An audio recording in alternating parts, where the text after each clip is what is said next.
જય શ્રી કૃષ્ણ, રાધે રાધે. કેમ છો બધા? મજામાં જશો? તો જો આપણે પણ સવારમાં નાહી ધોઈને તૈયાર થઈ ગયા છે ને આપણે રસોડામાં આવી ગયા છે. તો સૌથી પહેલા આપણે ચા બનાવી નાખશું. તો હાલો આપણે ચા બનાવી. એનાથી પણ પહેલા આપણે લાલા માટે દૂધ ગરમ કરવાનું છે. તો આપણે લાલા માટે દૂધ પણ ગરમ કરી નાખીએ સાથે સાથે.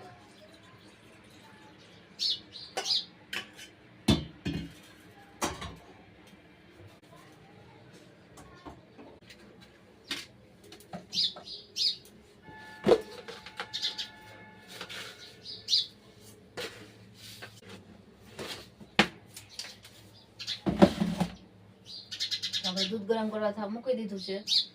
દૂધ ગરમ થઈ જાય એટલે આમાંથી આપણે લાલા માટે દૂધ કાઢી લઈશું. ત્યારબાદ આપણે ચા બનાવીશું.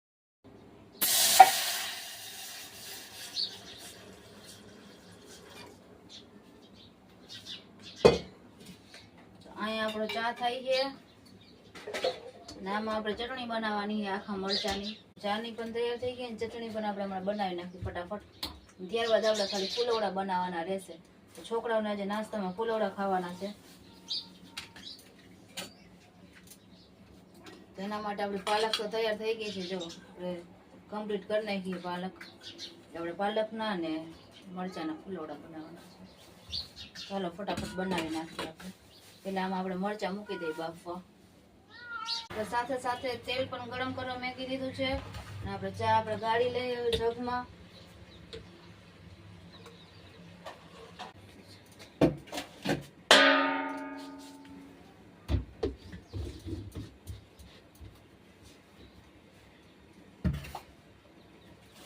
આપણે પાણી પણ આપણું ગરમ થઈ ગયું. તો એમાં આપણે મરચા તોડી નાખી દઈએ. બીએમ ના કાઢો.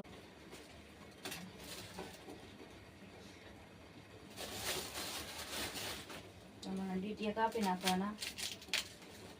આની અંદર બી હોય ને એને પણ આપણે કાઢી નાખવાના. નાખી દેવાના. તો આપણે મરચા પણ બાફવા મૂકી દીધા છે. ને આપણે આ મરચાનું પણ કટિંગ કરી લઈએ આમાં પાલક ભેગું.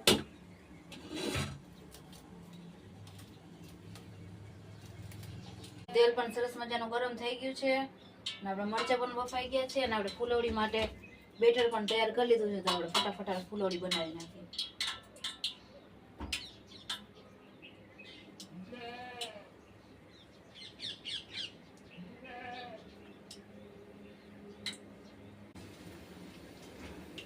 આપણા ફુલવડા બનીને તૈયાર છે.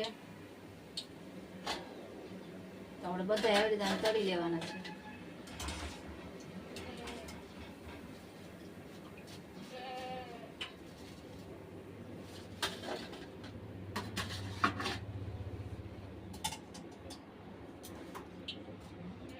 ફરી દઈને આપણે બીજા ફુલવડા મૂકી દઈશું અંદર.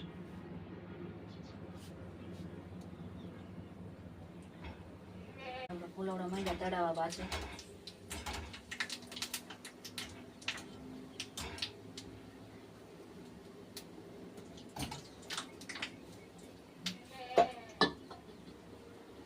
અને આપણે મિક્સર જારમાં આપણે આ મરચા પીસવાની તૈયારી કરી દેશું. તો જો બફાઈ પણ ગયા ને ઠળી પણ ગયા છે. તો આપણે બધા એમાં ઉમેરી દેશું અને પીસી નાખશું. ફુલવડી બનીને તૈયાર થઈ ગઈ છે. અને કાનાને પણ જમાડી દીધું છે. નાસ્તો દઈ દીધો. શંકર ભગવાનને પણ દઈ દીધો.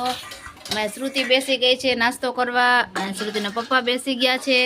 અને જમણ છે. અને આલી બાજુ આપણે છે. અને આપણી ચટણી બનીને પણ તૈયાર છે. હાલો સવારમાં બધા ફુલવડી ખાવા. અને આમાં છે દહીં, આ ફુલવડી, આ ચટણી અને ચા. હા, અને બધા ખાવાવાળા. અને આ છે સોસ ટમેટાનો.